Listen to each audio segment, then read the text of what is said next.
As growing up, I really enjoyed watching some of the actors on Saturday Night Live, like Sherry O'Terry and some other actors at the time. So I did, in the back of my mind, always have a bit of an interest in writing, not necessarily performing, but writing for a show or a sketch like Saturday Night Live. But then I just ended up going the traditional route, and I sort of buried that for a really long time.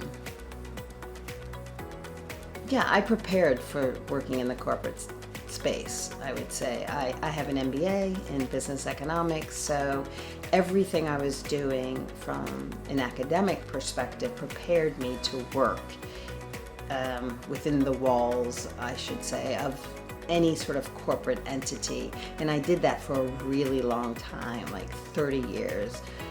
Different organizations, some for-profit, some non-profit, lots of different organizations. In part, it was draining because there's a persona that you put on when you walk through any kind of corporate space. We're sort of designed to kind of stay in a box and live and work in this kind of box during like any kind of 9 to 5. And when you come home, you try as you can to just sort of decompress and kind of do some of the things that you want, but there's just not enough time during the day. So sometimes I never felt like I could just decompress and be who I really wanted to be and do the things that I wanted. In my mind, I was going to continue to do it on the side until I felt like I had gotten close to some version of a retirement age, but I was laid off when I was 52,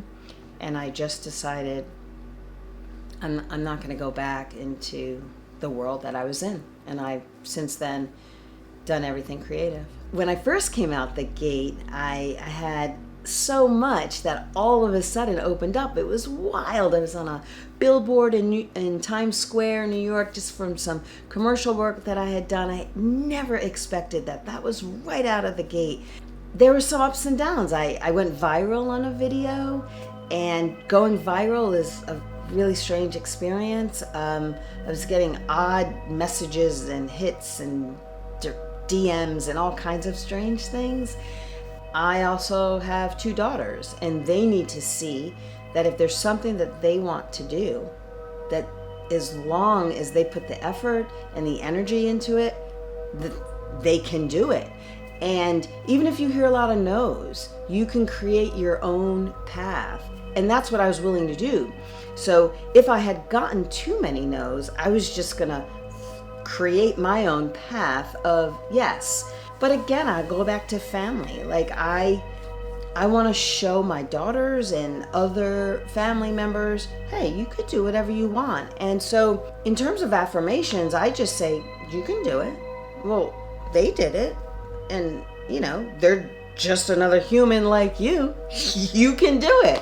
I just, I guess I want to do it for my own self-worth, but then also to show my daughters.